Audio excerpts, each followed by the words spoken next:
वो बताइए। I think जब मैं इस चेयर पे यहाँ बैठी मैंने शायद सबसे पहले यही बोला कि वाह बड़ा अच्छा लग रहा है बूम माइक देख के। बहुत टाइम के बाद देख रही हूँ, जर्नलिस्ट रही हूँ, रिपोर्टर रही हूँ और एंटरटेनमेंट फील्ड से रही हूँ, तो यस बहुत अच्छा लग रहा है कैमरे के इस साइड आके। हमेशा उस साइड रही हूँ, सवाल पूछती रही हूँ आप लोगों की तरह। बट आई थिंक वो जो लव फॉर कैमरा होता है ना, वो इस तरफ हो या उस तरफ हो वो सेम ही होता है, क्योंकि वो पैशन आई थिंक सेम ही होता है। Right, so as an actor जो है आपने शोज कर लिए, तो थोड़ा सा बताइए रूहानियत जो शो आ रहा है उसके अंदर किस तरह का किरदार होगा। सीजन 2 आने वाला है, तो क्या कितने एक्साइटेड है शो के लिए? Yes, season 2 is already out. Hmm. और शो सीजन वाइज इसलिए रिलीज किया गया है क्योंकि पहले आई थिंक देखना चाहते थे कि शो कैसा चलता है। And I am really happy to announce show trend कर रहा है टॉप 5 शोज ऑन OTT पे। तो इट्स एन अमेजिंग न्यूज़ और मेरे लिए बहुत अच्छी चीज़ है कि मैं एक ऐसे शो के साथ एसोसिएट हुई हूँ जिसको इतना प्यार मिल रहा है, इतना सराहा जा रहा है, क्योंकि अभी तो बाढ़ आई हुई है OTT पे कंटेंट की, और उसमें से एक ऐसा शो ट्रेंड करना मतलब कुछ तो अमेजिंग होगा इस शो के बारे में। और मैं इतना ही बोलूँगी, मेरा जो कैरेक्टर है शो में वो एक साइकेट्रिस्ट का है। And as a first time actor I think मेरे लिए मैं बहुत लकी रही हूँ कि मैंने स्क्रीन स्पेस जो है वो शेयर किया है अर्जुन बिजलानी के साथ में, जो कि हम सब जानते हैं फैबुलस एक्टर हैं।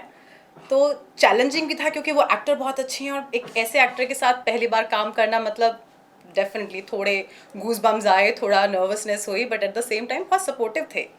तो शो में वैसे तो मैं उनकी साइकेट्रिस्ट और फ्रेंड बनी हूँ जो उनको कदम कदम पे गाइड कर रही हूँ, एक ट्रॉमा से गुजर रहे हैं, but in reality I think उन्होंने मुझे बहुत गाइड किया है for acting skills and as a first time actor. So I am really thankful and grateful to him also.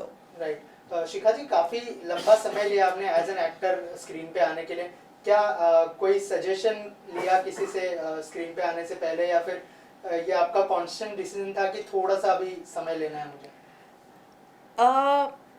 नहीं, ये कोई कॉन्शियस डिसीजन बिल्कुल भी नहीं था। मैं जैसे कि बताया मैं न्यूज़ में थी और बहुत टाइम 10 साल लगातार थी, तो हम एक आई थिंक एक मैकेनिकल लाइफ में आ जाते हैं। हम कुछ काम कर रहे होते हैं, हम उसको एंजॉय कर रहे होते हैं, तो हम बस चलते जाते हैं, करते जाते हैं। फिर जब मैंने ब्रेक लिया मेरे पर्सनल रीज़न से, मेरी कुछ और भी रिस्पॉन्सिबिलिटीज़ थी उनको गैदर करने के लिए, मैंने एक ब्रेक लिया। तो ब्रेक में आई थिंक मैंने रियलाइज़ किया कि मैं मिस कर रही हूँ कैमरा। बट तब तक मैं ये डिसाइड नहीं कर पा रही थी कि वापस मैं न्यूज़ में ही जाऊँ या मैं कुछ और करूँ। तो आई थिंक इस बीच OTT बहुत ग्रो किया, एंड मुझे लगा बहुत अच्छा सब्सटैंशियल कंटेंट आ रहा है। And it's no more like कि एक हीरो है, एक हीरोइन है या कुछ साइड कैरेक्टर्स हैं। I think as an actor बहुत ग्रोथ मिल रही है लोगों को, और बहुत ऑप्शंस मिल रहे हैं कि वो कुछ कर सकते हैं। तो वहाँ मुझे लगा कि अगर मुझे कैमरे से ही प्यार है, मुझे कैमरे पे लौटना है, तो why not give it a try. एक एक्टिंग को क्यों ना ट्राई करूँ, बहुत ऑप्शंस हैं, मतलब एंडलेस हैं, अभी limits are just endless. Right. So इसलिए सोचा मैंने। ऑल्सो जो है अर्जुन बिजलानी के साथ आप काम करें, कैसा कोऑर्डिनेशन था, कैसा एक्सपीरियंस रहा, और क्या लर्निंग एक्सपीरियंस था as an actor? Oh god, Arjun Bijlani, जब मैं सोचती हूँ ना उनके बारे में, मुझे आई थिंक एक ही चीज़ है जो याद आती है, वो है हार्ड वर्क। वो इतने हार्ड वर्किंग एक्टर हैं। जब हम रूहानियत की शूट कर रहे थे, अलग अलग लोकेशंस पे था, and at the same time वो खतरों के खिलाड़ी भी कर रहे थे। तो आई थिंक वो खतरों के खिलाड़ी शूट करते थे और रूहानियत के सेट पे आते थे, और कंटिन्यूसली डे नाइट उनका शूट चलता रहता था। तो मुझे लगा एक ऐसे एक्टर जो ऑलरेडी नोन है, इस्टेब्लिश्ड है, कोई टैंट्रम्स नहीं है, इतने हम्बल हैं, लाइक अ फ्रेंड, हर कदम पे गाइड करते हैं, और ऊपर से इतने हार्ड वर्किंग हैं, तो अगर वो कर सकते हैं तो मुझे लगता है कोई भी कर सकता है। और इट्स अ बिग थिंग, मतलब something really very amazing to learn कि right. Hard work is must. First time था मेरा ऑन OTT प्लेटफॉर्म, तो मैं बहुत एक्साइटेड थी, लेकिन ऑब्वियसली नर्वस थी कि कैसे सब रिएक्ट करेंगे, लाइक क्या बोलेंगे कि भाई अच्छी लग रही हो, नहीं लग रही हो। सबसे पहले तो लुक को लेकर इंसान कॉन्शियस होता है कि क्या मैं ठीक भी लग रही हूँ, क्या एक्सेप्टेंस मिलेगा। और दूसरा होता है कि एक्टिंग आती है कि नहीं आती है, सबसे इम्पॉर्टेंट चीज़ वो होती है। तो मेरे हस्बैंड का तो पहला रिएक्शन यही था कि यार एज अ फर्स्ट टाइमर तो you are fabulous, but still a long way to go. Right. So I think वो बहुत मोटिवेटिंग लाइन थी।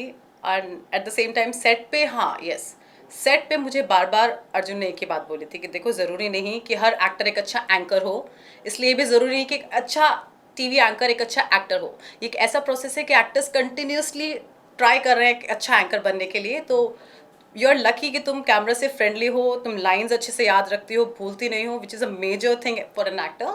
बाकी जितना सेट पे रहोगी और जितना काम करोगी उतना सीखोगी। तो I think he gave me that motivation कि येस मुझे इसके बाद रुकना नहीं है, मुझे आई थिंक आगे बढ़ते जाना है एंड एक स्टेप बाय स्टेप मुझे ऊपर जाना है। हाँ, जहाँ तक फ्रेंड्स के कॉम्प्लीमेंट्स की बात है, आई थिंक अभी तक कुछ नेगेटिव तो किसी ने नहीं बोला है, सो आई थिंक मेरे लिए वही बहुत है। बाकी तो I am still waiting for the compliments.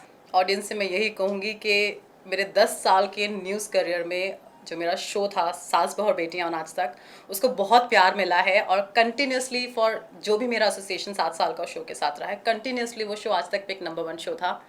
तो इस तरह का प्यार मुझे पाने की आदत हो गई है ऑडियंस से। तो मैं चाहती हूँ जो अब जो मैं इस नए किरदार में ढल के आ रही हूँ, व्यूअर्स वैसा ही मुझे प्यार दे ताकि मैं उसी जोश के साथ वापसी करूँ और आप लोग को बिल्कुल निराश ना करूँ। Thank you so much and all the best. Thank you. Just ये यहाँ पे कैसे घूमती हुई थोड़ा सा मूवमेंट करते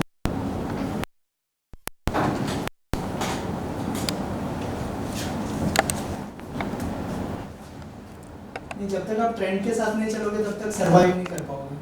नहीं, बिल्कुल थोड़ा सा फ्यूचरिस्टिक होना पड़ेगा, आपको देखना पड़ेगा क्या चल रहा है, क्या बूम हो सकता है, तो उसके हिसाब से। करंट जॉब तो डालेगा नहीं। बिल्कुल नहीं, फंडर्स भी सब साउथ से लिए होंगे। Okay thanks.